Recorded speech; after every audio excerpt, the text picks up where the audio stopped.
podcast.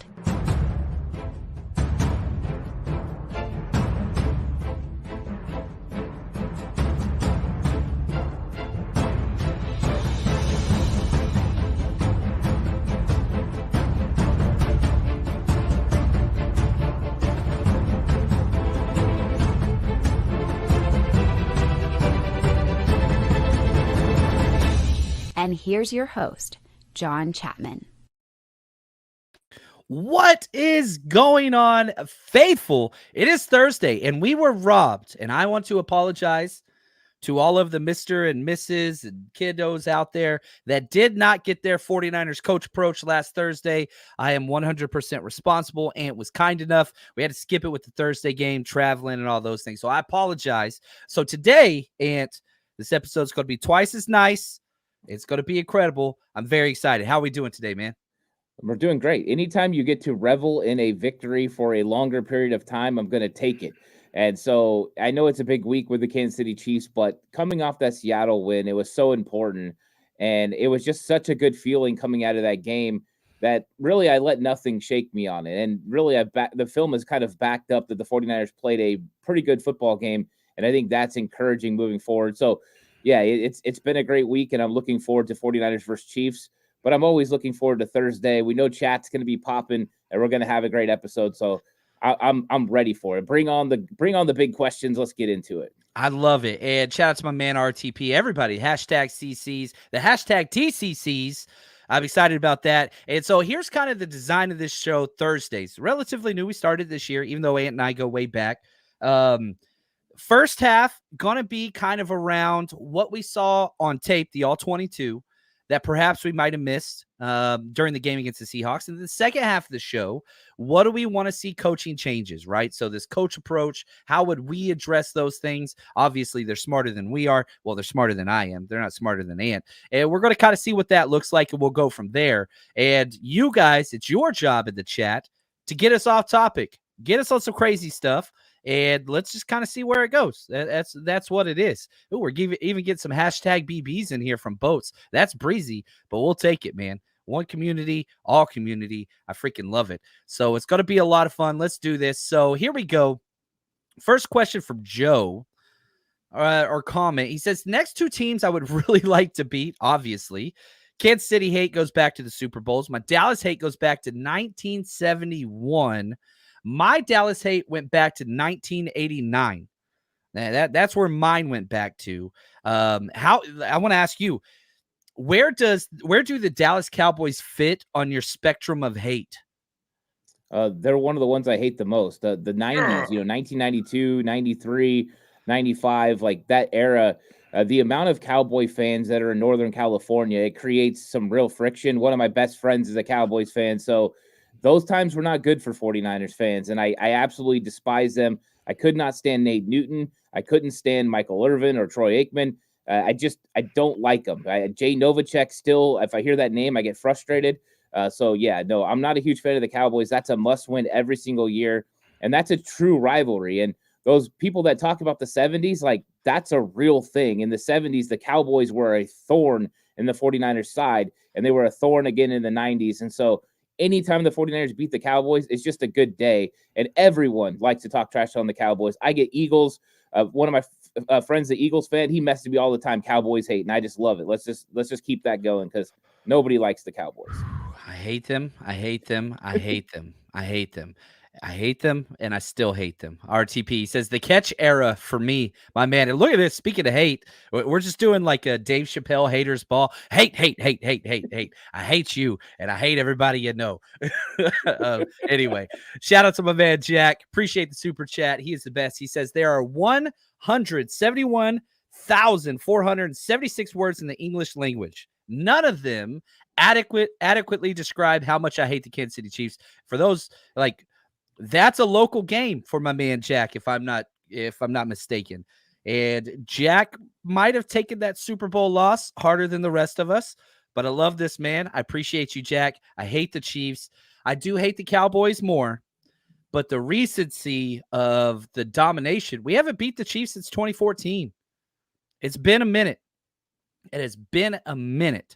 And so, We got to go get this dub, man. And what's crazy is the 49ers are not only favored, but like it's the spread is growing. Like the money is going in on the 49ers side. You could say that was the same thing in the Super Bowl. I don't know. Is that crazy that the 49ers are favored? As somebody that watches all the tape all the time, why do you think the 49ers are favored in this game despite having so many losses against the Chiefs recently? I think it's everyone's waiting for that moment, for that shoe to drop, because the 49ers have been such a good football team over the last several years. And in fact, you could argue that they've actually been on paper a better football team than the Chiefs. This gives me feelings of early 2000s NBA, Sacramento Kings versus Los Angeles Lakers. Lakers have the stars, Shaquille O'Neal, Kobe Bryant. Kings probably have the better roster, yet the Lakers always get it done. And so it's not really a rivalry because one side always wins. And that's how this feels exactly. But I think that everyone sees the 49ers have such a good team. They keep waiting for that moment they're going to win. And you just look at the all pros, the talent on offense and defense. And then they've got the superstar coach in Kyle Shanahan. And you're just like, at some point, this has got to happen. And I think that's why they're favoring the 49ers. Because when the 49ers don't make mistakes, they win. Debo and George Kittle talked about this on Debo's podcast, is when they don't turn over the football, they're going to win. And they turn over the football, unfortunately, to the Chiefs their last couple of meetings. And that's been a big reason why they haven't been able to get off the snide and get the big win. Yep, I like it. I like it. So we're going to talk some more Chiefs for sure. But let's look backwards. Let's go back to the 49ers Seahawks 12-point win. It's weird. It didn't feel like a 12-point game. It did in the first half. Then the second half, 49ers, we know what they do. But then they were able to close it out at the end there. What are a couple things, Ant, that you took away from the tape that perhaps you might have missed live, whether it was a player, a scheme, play calling, anything along those lines that kind of stood out to you? Well, I think from the first view of the game, I thought that Aaron Banks was playing really bad. Now, I take into account he was going against Leonard Williams, and Leonard Williams is an absolute freak. Anyone that broke down that film saw him do things to Aaron Banks and Trent Williams that people don't do to Trent Williams, and he's just that good. But I noticed how much better Aaron Banks was in the run game compared to what we got from Spencer Burford. And Burford's athleticism is really good, but when it came to dealing with Leonard Williams' strength, it just wasn't there. So the need for Aaron Banks in certain matchups was definitely on display. And I think this week going against Chris Jones, that interior part of the offensive line is going to be important. But I really liked Aaron Banks battling and competing in the run game. And I thought at first watch, I didn't see that. But watching it back on film, I had more respect. It's like, you know what? You're going to lose when you go against Leonard Williams sometimes. You've got to take that, the good with the bad. But I thought overall he competed and held his own the best that he possibly could. And so I want to give him a little bit of respect because you see him lose and you automatically want to criticize, but he was out there competing and battling, and I thought he hung in there pretty good. Yeah, it was weird because this whole Banks season has been like 2 good series, 2 bad series, 2 good. Like, it's just like, man, what Banks are we getting this drive? Because it's either good or bad, and it's not a lot of in between. Now, the guy next to him to his right, that first half tape, and you're the line guy, I thought it was Jake Brendle's best tape of the year, the first half. Second half kind of went back to a little bit, but I thought the first half he was on fire. Am I crazy? No, I mean, Jake Brendel, you know what's crazy is his second level blocks have been really good all year. He's been doing his part when it comes to second level blocks. It's some of the other plays. And, I feel bad for Jake Brendel because there was a couple of blocks in this game because of alignment of the Seattle Seahawks defense. There's no way he can get there. There was one play that the guy was outside shade of Dominic Pooney, and there's just no way he can get there. The only guy on that offensive line that could get there is probably Trent Williams. Other than that, no one can make that kind of a reach block. So I think at some points he makes mistakes, but there has been a lot of good tape from Jake Brendel this year, and I thought Seattle Seahawks, he did a pretty good job overall. Is it perfect? No. Is he going to have Brendel moments? Absolutely. You're going to have bad holds. He's going to make the wrong call a couple of times. But for the most part, you're getting a little bit more consistent play over the last couple of weeks from Brendel. And I think the 49ers hopefully can build on that because that has been the weak point of the offensive line. The offensive line's played a lot better this year than it did last year, in my opinion. But I think that's been the weak point. And if he can improve at least his consistency with playing each game, play in and play out, I think the 49ers have a good enough offensive line to win a lot of games and score a lot of points. Yeah. I think that's the key, right? Score more points than the opposing team. That's some incredible analysis there, John Chapman. But like, if the problem with the Chiefs, and I know we're going to keep looking ahead, even though I don't want to, they haven't scored over 30 points in 15 games. Their offense, they haven't. Their defense hasn't allowed a team to score 30 points on them in 30 games. I understand Patrick Mahomes is the best player in the NFL. I know he hasn't played that way in the stats or what they are. But, man, the 49ers offense at some point has to show up against the Chiefs.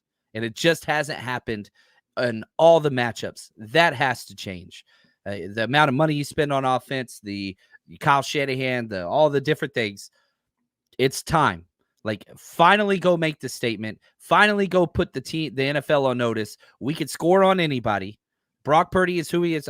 Brock Purdy played well in the Super Bowl. Dude came off the field 3 times in the fourth quarter overtime with the lead.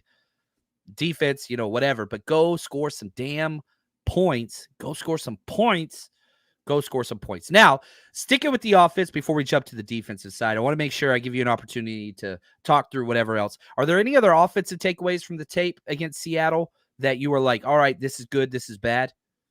I think that the 49ers getting back to kind of playing their style of football, it felt more bully ball-esque. They were willing to kind of stick with the run, even if it wasn't going to net them the big explosives. We saw them handle the edge so much better in this game. They were able to get the toss plays going. Jordan Mason especially was doing really well reading his blocks, but you were getting great blocks out on the edge. And I thought that was nice because the 49ers have had some moments where they've struggled with some of the edge defenders, especially if you go back and you look at that Rams game. The Rams did a good job of kind of throwing off their game plan and kind of stymieing that a little bit. So I thought it was nice to see them get back to form. I'm hoping that continues, that kind of getting that identity of let's run the football, let's get play action pass going, and let's take advantage of getting Brock Purdy some good looks. And I think that if they can continue that, and Jordan Mason is going to be a big reason why, they're going to be just fine, because then they can find some matchups against the Chiefs. I know here we are getting ahead of ourselves again, but that's part of the reason you need to establish that run game is because you can find advantages against the Chiefs once you establish it. And I think we saw in the film one thing that was real clear for the offense. Once they got Dodson and those linebackers to engage on coming up to stop the run, it finally created those openings over the middle of the field. And Kyle Shanahan's doing what he normally does. He was using motions to go ahead and shift defenders horizontally to create those windows. And Brock Purdy was willing to whip it in there when he had the opportunity. So I thought it looked good. It looked 49ers football-esque. And I like that. Brock's still holding the football a little bit longer because he's looking for those plays down the field. 3.2 seconds on average that offensive line is having to hold blocks. Not too bad. So I'm hoping that they can continue to have some real good plays with that outside run game and then play action off of that. So my question to you is, Brock Purdy got the ball out 3.2 seconds like you talked about. That was I think the second or third fastest he's had all year, but it was the fastest the last 4 games. Do you think that they'll continue to speed up the release time, or do you think that they're kind of happy? 3.2 is a long-ass time across the NFL. It's fast for Purdy this year. What do you think that sweet spot is? I think it's been as bad as 3.7 seconds, 3.6 seconds this season. Where do you want, like, if you were saying, like, if you're the coach and you're back there, stop watching and practice, what's your kind of golden sweet, like the sweet spot for getting the ball out? I think you wanted it closer to 2.8 seconds. I think you want 2.8 to 3.0, kind of around there. They're not far off from this game in Seattle. He was getting through his progressions a lot quicker. I mean, that throw he made to George Kittle on the, in the end zone, he went through his progression. It was Debo, then it was Juwan Jennings, then it was George Kittle in the side on the pylon, and he went through it rather quickly. So I think that the way defenses are playing him, he's had to hold on to the football a little bit more as they've had to take some of those more deeper approaches. So hopefully now it'll start evening out as they've proven they'll take those deep shots, and they've got to continue to do that, because getting the ball out of Brock Purdy's hands is still good, because even though it was 3.2 seconds, he faced pressure on 50% of those snaps. Didn't have a single sack, but that's part of the reason why is because they have to hold on the football a little bit longer. Exactly. Well said. Ed, I like this. We got a couple comments that I want to dive into a little bit on here. Some offensive X's and O's talk. Ed says Shanahan needs to show some plays he's never done yet. He's getting predictable. And then the 49ers says, use the same plays. Team already know what is coming. Now, the one thing I will say about Shanahan and what makes Shanahan, this isn't even my own take. This is the Richard Sherman take on why he joined the 49ers back in 2019, I believe it was. The idea is this. Shanahan, and this is his dad, this is Kubiak, this is, you have a set of plays. You add wrinkles to the variation of those plays so that they always look the same. That is by design in the Shanahan scheme.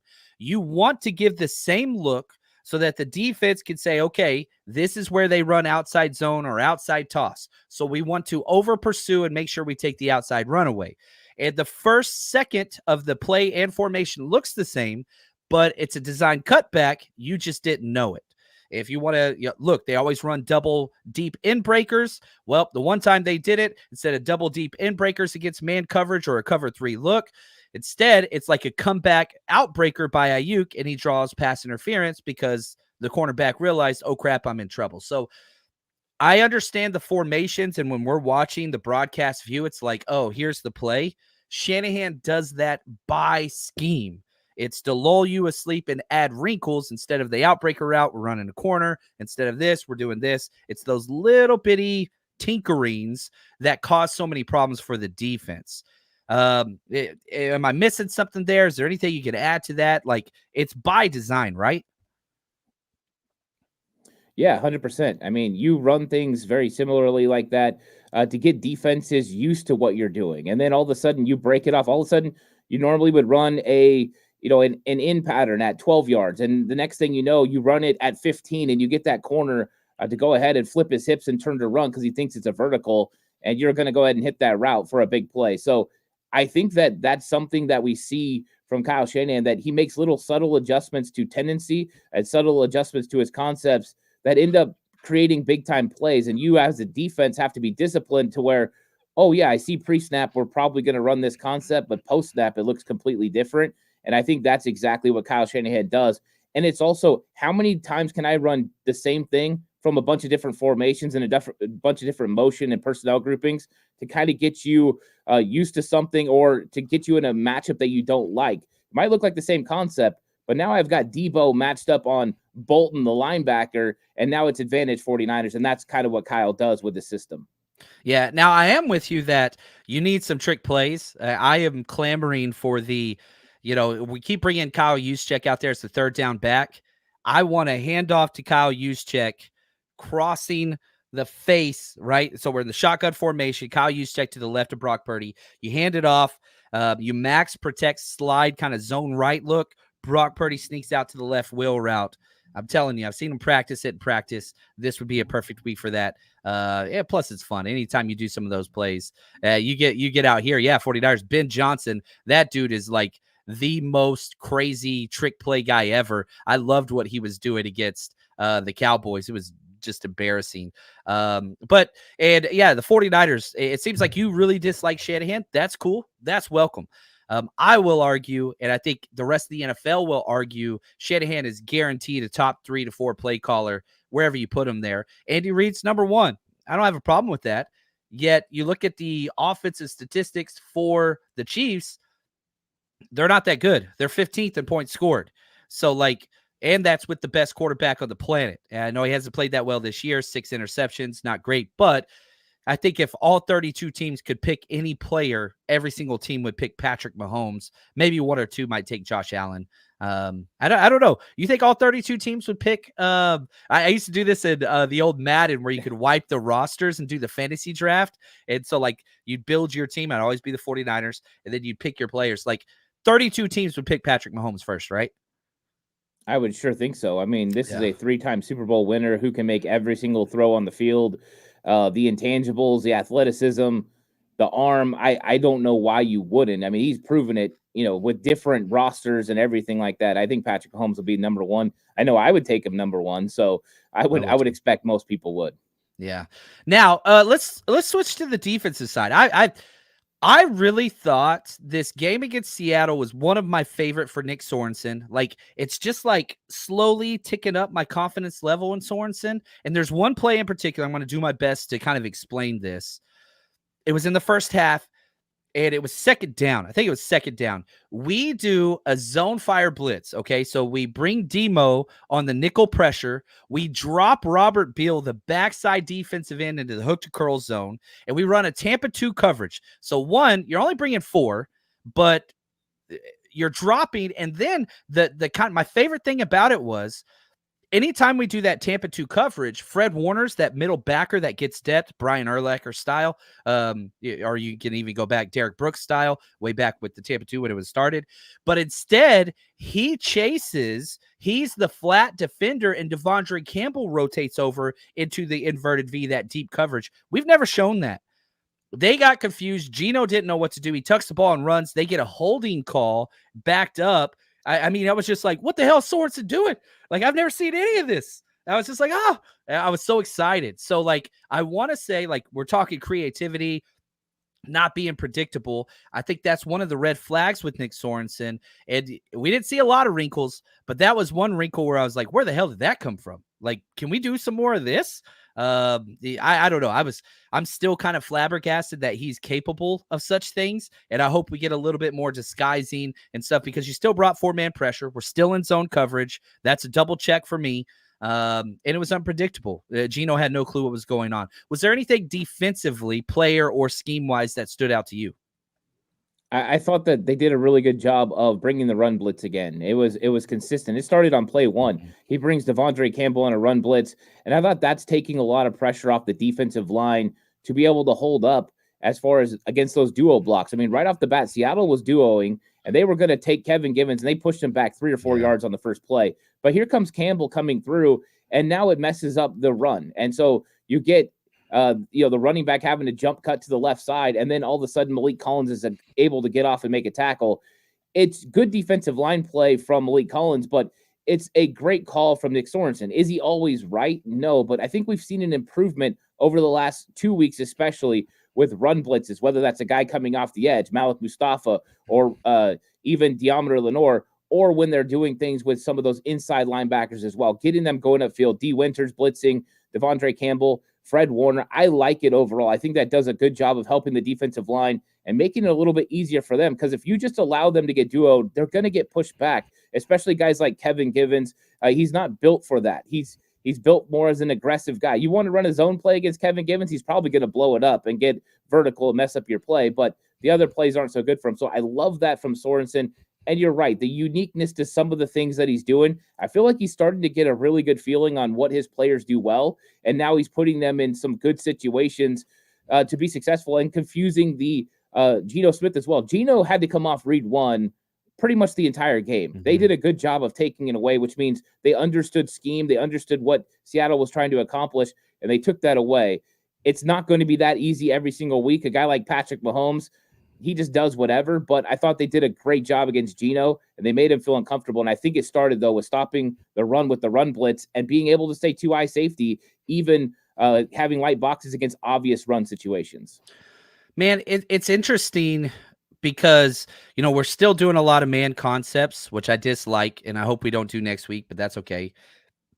They are mixing up the zone coverages, which is hard whenever you got safeties rotating in and out. I don't think we've had 2 quarters this year with the same safety tandem. I mean, it's just, and yeah, miscommunications are still taking place. That's problematic. But you got to get over it. That's not going to change. It looks like Malik Mustafa is going to be playing this week. He had a limited in practice. Jair Brown really hasn't missed a chance. And I think Jair Brown's coming off his best game of the year. Still wasn't perfect. Still had a blown coverage call. Still had a missed tackle.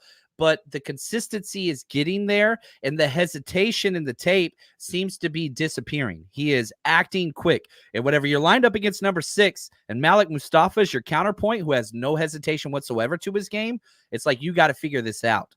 And so I don't know. Part of me thinks the safety play can increase. It can't go down. But now you got Mahomes, who that dude will abuse his safety because you got to stop the run. Then you got to get to your pass read. Oh, crap, Mahomes is running. Oh, no, he's not. Scramble drill. Like, it's just, we'll see here. So the safeties are going to play a big part this week. But I did think Jair Brown played well. I thought Leonard Floyd has put up back-to-back quality games, quality snaps where he's not a hindrance to the run game or the pass game. Like, he was making plays. the obvious, Nick Bosa, 14 pressures, that he bailed out George Odom. George Odom gets burned on a double move from DK, but Geno Smith can't lay into the ball the way that he should because Nick Bosa's hitting him. So he kind of backs up as he throws it, ball floats. George Odom gets the pass deflection. So you're starting to get this kind of, instead of one side hurting the other side, you're marrying the concepts together where, like, look, we got beat by a double move. That takes 3+ seconds to get the ball out. If you get some pressure, now the quarterback can't air it out, and they're complementing each other, complementary football. Good things happen. It's starting to kind of be a little more cohesive. So I'm hoping that continues. Now, the last thing, let's get the last point. If you have anything left on the defensive side before we flip to looking completely towards the Kansas City Chiefs, Ant. Yeah, I think one thing you brought up, Jair Brown, that I've been a little worried about, and I thought it kind of reared its ugly head again in this football game, was he doesn't always align right. And we had a situation where he's yelling at Deommodore Lenoir to go back to the 3-receiver side, and Lenoir's like, nuh-uh, you're supposed to be on the third man on the inside on that side of the field. Get over there. And he almost didn't get there in time. So there's still some confusion on some of the alignments, but it's like, I love that Deommodore Lenoir and some of these other guys are like, you know what, Jair, no, get over there. Like, take charge. I think they've been missing that. They don't have Hufanga. They don't have that veteran like Deshaun Gibson on the back end. And I think that's been a little bit of the problem with the defense. But you're right. Jair Brown, overall, he plays well. He tackles well. I think that's a good part of his football game because they need him to tackle well, and he's going to have a tough one this week. They have to figure out how they're going to handle Travis Kelce, and a lot of that usually fell on a guy like Deshaun Gibson or Dre Greenlaw. Neither one of them are playing in this game. It's going to come on to Jair Brown and others, and so I think he needs to continue. If they can get really good play from that safety position moving forward, this defense is going to take another step in the right direction. The consistency with the coverage down the field, you brought up George Odom. He got beat twice deep. And I think that's one of them got called back because of a penalty. That has been a problem. And now you're going to go against Xavier Worthy, one of the fastest dude in the league. Like that got to make anyone nervous. So I think the safety, the back end's got to get a little bit better. You expect the missteps from a guy like Malik Mustafa, but I'm expecting Jair Brown to kind of come into his own here pretty soon. They need him to. Yeah, I mean, any positive steps there for number 27 is just huge because so many times I feel like the 49ers defense is you have these three studs and Fred Warner, Nick Bosa, Deommodore Lenoir, and then it's just like, man, can anybody else step up? I feel like Malik Collins is probably closest to that level to be in there. Isaac Yiadom playing well, but it's just like, man, you've had bad from both those guys as well. So if we could we need one or two more guys on this defense to get into that tier. Sam O's a possibility. Yiadom's a possibility. Jair's a possibility. Like Leonard Floyd's a possibility. If you can get those guys into there, that's where things start happening. Now, let's transition. Let's go to what we are looking for forward for the Chiefs. And I want people to throw this in the chat too. What are the things that you want to see the 49ers do differently or change or adjust to how you want to play against the Chiefs, play call, players, whatever, rotations? But before we do, I want to say this. I put up a bet for tonight. Tonight we got Broncos at the Saints. Saints are probably the most injured team in the NFL right now. I did a 2-team teaser. I'm taking the Broncos plus 4.5 points and the 49ers plus 6. Now, if you want to bet with us, here's where you do it. You know football. You watch all the games. You know what's going to happen before it actually does. So why don't you put your knowledge to the test over at MyBookie, where you can bet on everything? Go to mybookie.ag. Use promo code 49ERS, 49ers, or scan this QR code next to me, and they're going to match your initial deposit. Put in 50, you get 50. Put in 100, you get 100, all the way up to $1,000. Plus, you can bet everywhere. California, Texas, doesn't matter. I've been in California for years. I've used it for 6 straight years. Easy to get money in, easy to get money out, trusted source, and you can bet on anything you want. You want to bet on politics, any sport, you name it. They've got the casino if that's your thing. You name it, MyBookie is there for you. Now, make sure you use promo code 49ERS to get that double deposit. And MyBookie, bet anything, anytime, anywhere, only with MyBookie. All right, Ant, we've got questions galore. And probably the most common thing that I keep seeing is this Dominique Puni versus Chris Jones. Okay. Kevin, shout out to Kevin, B&D Gaming Channel. I just want to see Puni handle Chris Jones because he has wrecked 2 Super Bowls for us. He's the guy who always makes the play against us in the clutch Super Bowls. And you're not the only one because I'm seeing a lot. Vince right here. Do you think Puni will be lined up against Jones a lot in this game? Right here, Brett. How do you think Puni will hold up against Jones? Everybody, Puni is the key to this game. Dominique Puni is incredible. However, and this is the problem. I remember when in the NFC Championship game when Brock got hurt and somebody was like, man, how can you put a number 2 tight end against Hassan Reddick? And I'm sitting there as a defensive coordinator screaming, it's not up to the offense. You don't get to pick who blocks the defenders. The defense picks who blocks whom. That's just what it is. Now, you can pick how many, but you don't get to pick who because Chris Jones lines up everywhere. He has 6 different defensive alignments. He lines up wide 9 right. He lines up in a 5. He lines up in a 3. He lines up in a shade. That's just on the right side. He does the same thing on the left side. So will Dominique Puni get reps against Chris Jones? Yes. I doubt it's more than 12 snaps because if I'm the Chiefs, and this is what Spags does, he finds a weakness, and I'm going to put my best guy on him. Whenever I coached, that was my favorite thing. I would tell my D-line coach, look, find the worst offensive lineman they have, and we would find this in tape. We'd do this in scouting. We're putting our stud over him. I don't care if he's an end. I don't care if he's a defensive tackle. No, I don't care. Best against worst so we can wreak havoc. So you mean to tell me you think Spags is going to put 95 over Dominique Puni? I don't think so. Like, that's not happening. So, like, Ant, self-scout here. Where are you putting Chris Jones?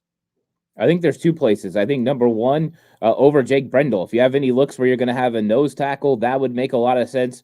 His mixture of power and speed, he's a problem for Brendel. The only problem is if you put him inside like that, automatically you can either have Banks or Dominique Puni help, and you get the double team look. So that makes it a little bit more difficult. Where it gets really difficult is if he goes out on Colton McKivitz. And that's where we've seen a problem, especially on 3rd downs. Chris Jones goes out there, and then it's a little bit tougher to get those looks that you want against him. So I think they're going to move him all around, and it's real simple. If you have a defensive lineman, you can move all over the place. It's harder to game plan for where he's going to be. If they're in one position as an offensive play caller, I know he's there. I can account for him. We can find ways to double him. We can find ways to give extra help and play around him. But when you don't know where he's going to be from snap to snap and look to look, it makes it a lot more difficult. You might plan on running an outside zone play to the right, and all of a sudden he's setting the edge against Colt McKivitz and blows up the play. So you've got to be prepared for everywhere he is. My expectation is they're going to give him the Aaron Donald treatment. They're going to find wherever he's going to be at, and they're going to send as many guys as they need to make sure they block him, and they're going to put the onus on everyone else to beat them. The problem with that is you've got a defensive scheme that they blitz a ton more than what the Rams ever did. And so you're talking the number 1 blitz defense in the league. At least that's what they'll end up being. You've got to account for that. So I think that's going to be one of the tough things is locating Jones, sending enough people there, and then also prepared to pick up the blitz, which makes it very difficult. This is not an easy matchup for the offensive line. It's not. It's difficult. And like a couple things. So Ed says, Kittle said on Tebow's podcast, Chris Jones gets the Aaron Donald treatment. Shout out to Slick68. Appreciate the super chat. 49ers got to give Chris Jones the Aaron Donald treatment. Always double him. Let's go. Now, they both play defensive tackle. But, again, I was at the draft. I don't know if I told this story to you. I'm at the draft. This was in Chicago. And I go to the bathroom. I'm drinking too much beer. It's in the 2nd round. It was awesome. And I'm on my phone tweeting something stupid.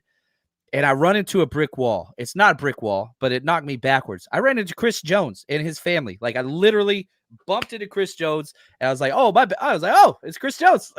He had his hat on. He just got drafted. He was going back with his family to the green room. Dude's gigantic. Aaron Donald, 6'1", 280. Chris Jones, 6'6", 315. They're not like, I understand they play defensive tackle, and I'm not saying Chris Jones is better. I'm saying he's completely different. That's all. And when you pair Chris Jones with Spagnuolo, that's where you can't plan. Like you talked about, those blitzes, they can dictate where our coverage scheme goes. This is probably, I always say this is one of my biggest critiques of Jake Brendel. I don't think that he's great at calling the blitz number slide protection. And the 49ers always have. If the back's to the right, we're calling to the left with the line. We're doing a blue call, block left, whatever, lucky call, whatever you want to say. And so if you put, 3 to 4 blitzers on each side, we're calling it opposite of the back. Pretty simple. You can drop back and overload the back side. That's where we get in trouble. I get that you want to take him away. I understand all those things.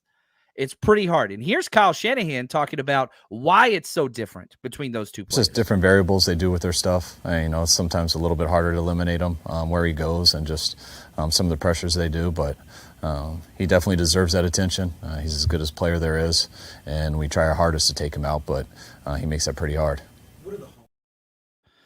Makes it difficult. Makes it really, really difficult. So, all right, let's go back to you. What is another coach change, coach approach that you want to see in this week against the Chiefs? Well, I think when it comes to 49ers offense, it's got to be sticking with the run game. And I know it's going to be really tough.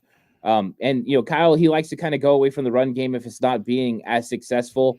But the Chiefs defense is really good against the run. Very good. They allow 3.1 yards per carry. That's great. And I think that you just got to kind of stick with it. You're going to have to take those 3-yard carries, and you're just going to have to stick with it a little bit more because you can't allow them to start playing pass and then teeing off on you. You've got to make sure those linebackers stay engaged in wanting to stop the run so that way you can have some advantages when it comes to the passing game. If you can get Bolton and those guys being aggressive and coming forward to stop Jordan Mason in this running game, hopefully it's Jordan Mason, then you're going to have some opportunities behind them. This linebacker group is not the best when it comes to stopping the pass. In fact, that's a real weakness. One of the reasons, if we had Christian McCaffrey, I would be saying a huge advantage 49ers. 49ers have a chance to go crazy on this Chiefs defense because of the advantage against the linebackers. But they're struggling against tight ends too, which means George Kittle, a big part of this game plan this week between the linebackers and safeties. I think you run the run game. You make sure you stick to it. It's got to be at least 30 carries in this game. And then you try to get George Kittle some matchups that you like. I think if you do that, that is the approach I would take to try to keep Spagnuolo from being as aggressive and keep those linebackers engaged in stopping the run. I like it. Agency, he put this comment in the chat earlier, and I think it goes 100% with what you're saying, Ant. Agency says, what is Kyle going to do in the third and fourth quarter differently to not allow the momentum swing that has destroyed the Niners' chance to win these games versus the Chiefs? But I would say it's the same thing versus the Cardinals, and I say it's the same thing versus the Rams this year. You go back to the Super Bowl, you quit running the ball in the third quarter. You just quit. You can talk about the Seahawks game. You come out in the second half, you call 3 straight pass plays, you go 3 and out. You got to stick with the run or at least have the illusion or threat of the run. Play action plays are not running plays, but that gives you an advantage. And so even on, like, sometimes we're going to go out there and call a first down pass, incomplete pass, whatever. Then you're going to call a second down pass and might not get it. Well, third down, you're going to pass. That's okay. But I hate when Shanahan does these empty sets with no play actions on an entire drive. And I know sometimes Brock's feeling it and they see that we can take advantage of this. Don't do that. So my answer to you, Agency, is what Ant said. Stick with the run game. Stick with it, even if it's not working. You have to stay with it. You cannot allow them to let you get out of what you're best at. Jordan Mason health, that's going to be huge. But I don't care if Jordan Mason's not playing. I don't care if it's Isaac G, Patrick Taylor, Kyle Juszczyk. Run the damn ball. Deebo Samuel, run the ball.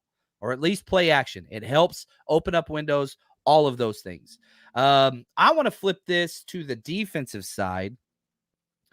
I want way less man coverage. I've been saying it forever, but I think that the number one deciding factor of this game, you look at here, and I'll pull this up. I think I have a picture of it. Yeah, you look at the passing chart for Patrick Mahomes. I know I'm covering up our faces here, Ant. I'm blocking the moneymaker. Ant's too pretty to be behind it. There he is. Patrick Mahomes doesn't throw the ball deep at all. He can, and he will once or twice a game, but the majority of his passes are all behind the line of scrimmage. Dink and dunk offense is exactly what they're doing. That's Andy Reid's staple. Tackling is everything. The 49ers are the 26th team in the NFL when it comes to tackling. Not good. A lot of missed tackles. A lot of that's the safeties. A lot of that's even Nick Bosa, who's been great, just not finishing plays. One way that helps your defense tackle is whenever they're looking at where they're going. If you play man coverage, you are paying attention to the route. You turn your back a lot of times to the line of scrimmage. You play more zone, everybody's looking ahead. Everybody's looking forward. You get a rally to those screens, those dink and dunks and all those things. Way less man, way more zone. It's who we are. It's how we draft our players, how we scout our players. Way less man. Come on, Nick Sorensen. I believe in you. Less man. You can run some man. Just stop doing it on 3rd and 4 all the time. I feel like anytime it's 3rd and 4, 3rd and 3, like Nick Sorensen just like hits a button, man coverage, like every time. And I'm just like, don't do that. Anyway, so I'll turn it back over to you, Ant, for the last one. Then we'll get to a bunch of questions. Yeah, one thing that I want to see is Nick Bosa and Leonard Floyd win against these offensive tackles. The Chiefs have not been consistent at left tackle. They got Wanya Morris in there right now, and they thought it was going to be the young guy, Kingsley Suamaitea, but that didn't work out. And Wanya Morris is not as good as tackles they've had in the past. This is advantage 49ers in every sense of the imagination. They need to make sure they win. And then Jawaan Taylor is a holding call every single time. He's just not that good. Now, he has been better this season than he has been in past seasons, but right now, I think they've got to be able to win on the edge. And the Chiefs don't normally like to chip. They don't normally like to give help. They like getting their guys out in the routes and letting Patrick Mahomes, like you said, get rid of the ball quickly and spread you out horizontally. That's what they're trying to do. By spreading you horizontally, that creates some of the windows for Travis Kelce to be able to get open over the middle of the field. So the 49ers need to make sure they can win. If they can win with Bosa and Floyd and that pass rush, I think they're going to have an opportunity to kind of make the Chiefs change their game plan, either by getting some help with the running backs coming out and chipping, or at least getting tight ends to help with that as well. And that could kind of slow some things up for the Chiefs. So it's going to be interesting, but Bosa and Floyd need to have a big game. Yeah, their tackles are the weak point of their entire roster. That's why they invested so much in that second round pick for Kingsley. He got benched after the second game. He was really, really bad. Wanya Morris, he's the 58th ranked tackle. Jawaan Taylor, the 59th ranked tackle with a whole bunch of penalties, leads the NFL in penalties.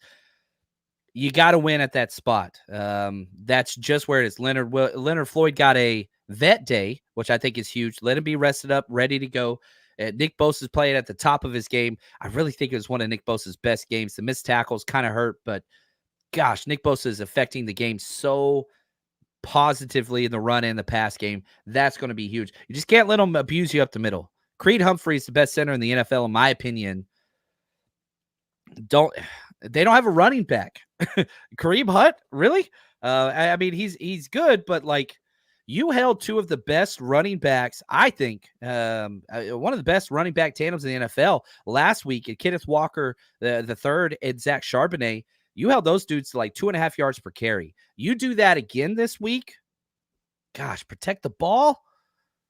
Oh, good things are going to happen. Good things are going to happen. Right here, agency, we kind of talked about this a little bit. He says, will Shanahan show something new? I'm 3,000 miles away in Florida. About 75% of the time, I know what's coming. Can Kyle outcoach Spags and Reed? You got to pick one. Him against both is too much. Can Kyle outcoach Spags? I think is the question. What do you think, Ant? I think he can. You know, I mean, I think Spagnuolo is a good coach, but Spagnuolo also does what Spagnuolo does. I mean, there are tendencies to what he does too. He's not like a Brian Flores that'll pull something out of the wazoo that you've never seen before. With Spagnuolo, it's just very detailed and it comes at the right time. He's just very smart about when he does his things. So for the 49ers, there's a definite way to attack Spagnuolo, and that's to establish a run game. If you establish the run game, that puts them on their heels a little bit. And then after that, you just got to make sure you convert on 3rd and short. If you have 3rd and shorts, it's a lot easier for you to convert because the Chiefs, 3rd and 6, they're coming after you. They're bringing it. They're making you get to your hot route, and then they're tackling. So they have a certain game plan in which they want to employ. But for Kyle Shanahan, you know how to attack that. And even though they know Kyle Shanahan's concepts, he also knows their concepts. So being able to break their tendencies, and what do we know about Kyle? He sat in Tampa Bay's coaches meeting rooms and learned how to break defenses rules. And if you can break a defense's rules, that's when you're going to have plays. So I think that's what he's going to try to do in this. Expect a few variances here and there on some of the route concepts, a couple of the different looks, and look for the 49ers to try to get a couple of these hole shots.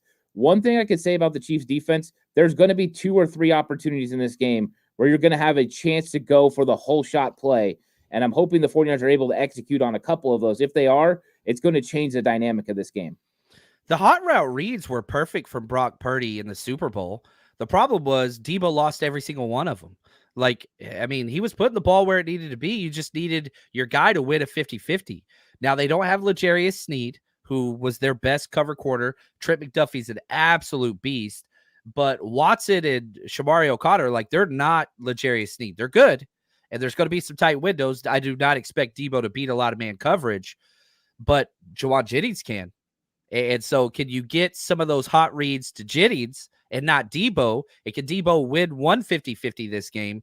That's the difference in a game. So the 49ers are favored, guys. I keep going back to that. And if you don't like that, go bet. If you think it's stupid the 49ers are favored, go bet on the Chiefs. Go do it. I'm not doing it, but I'm not going to bet the 49ers cover the spread either. I'm going to bet the money line, but that's a whole nother thing. Shout out to my man, Ed. Fred Warner has to be on top of his game versus Mahomes. Fred Warner's never missed a game. Fred Warner played injured on a short week, and I thought he had 2 of just incredible plays. That screen tackle against Kenneth Walker on 3rd down where he stopped him 2 yards short, fighting through an offensive lineman was just uncanny. And there was another play in the same drive, in fact. He's mugged up in the A gap. They run it opposite C gap. He has a center and a guard on him because he's lined up on the line of scrimmage like he's pressing to blitz, fights across the face, both of them, and makes the tackle for a 2-yard gain in the opposite C gap. Like, Fred Warner is still Fred Warner. And on one of the goal line plays, he almost got a pick, and Geno had to sell it. Incomplete pass. Our 2 guys ran into each other, by the way, on that play. Wide open wide receiver. But Fred Warner drifting over into the throwing lane. Like, Warner's on point. And so that is a matchup that I do care a lot about. And I'm betting on 5-4. That's all I got to say. David, he says, off topic, whatever happened to Clayton producing the show? Clayton's the freaking man. Still consider him a great friend. He's just doing his things down in Arizona. He's getting all of his stuff going. And so it wasn't any like bad fallout or anything like that. He's just busy. And we love that dude. That's what it is. So nothing more of that. Here we go. McCory, more D winners, less Campbell. Agree or disagree, Ant?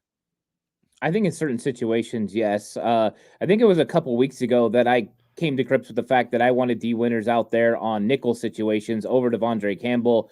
I think D Winters is just more athletic, is a little bit better in coverage, but I think I still want Devondre Campbell out there playing, that strong side linebacker spot when they're in their 4-3. And I know he's the will linebacker, but that's where they've been putting him. He's still really good against the run, and they need Devondre Campbell right now. But at some point, D Winters is going to be that guy consistently that can be that linebacker. But I don't think this is the time. This isn't the year. But if you told me that he's in on nickel situations, I'd be okay with that. I think one of the frustrating things about Devondre Campbell is there'll be a play like in the first drive where he gives up a big 3rd down catch because he gets out of position against DK Metcalf coming across the middle. And then you look fast forward to the 3rd quarter, and they put him out wide on Zach Charbonnet one-on-one, and he's running stride for stride in perfect coverage. And it's like, man, if we could just get that kind of play consistently, this linebacker room would be even better. So I like Campbell as far as a veteran against the run. I like D Winters a little bit more in coverage. We'll see if the 49ers pull a trigger. They kind of flirted with it a little bit last week, but then went back to Campbell down the stretch. So I don't think they're ready to pull the trigger yet. Yeah, I don't think they are either. And I'll say this, Campbell had some really bad plays early. He settled down pretty good and played decent late. It's not consistent, still missed tackles, still not great in coverage, but he did have some good plays in coverage. There was one play, it was just like, running back breaks out to the flats, and it was a scramble drill. He scraped over the top, had a tackle for like no yards after catch against Kenneth Walker. Like, it was incredible anticipation. Like, Campbell's bad, but it's not all bad. And so walking away from the film this morning, I was like, you know what? Yeah, it's not near as bad as I thought it was. So take that for what you will. 50 Casual says the 49ers were favored in the Super Bowl. They were, and they went to overtime. And so I apologize to everybody's ears. Okay. This is going to be bad. I can't believe I'm doing this, But here's a clip. Shout out to our guy, Eric Meiser, that runs our Instagram. Here is Kermit the Frog talking about why the 49ers and the Chiefs always come down to one play. So, sorry, guys. Here's Mahomes. Whenever you have two great football teams that meet up in the Super Bowl and meet up in all these big games, there's going to be a history between that. And so, obviously, we've been able to win those games, but we know how good this football team is, and we have a ton of respect for them.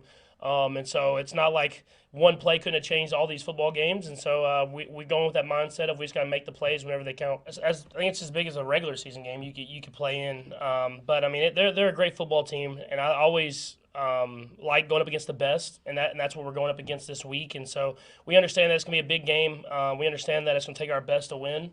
And so you just have to have extreme focus and know that it's going to be one play that kind of decides the entire game. And that's what he's best at. Like, you can look at the stats for Mahomes this year. They're terrible.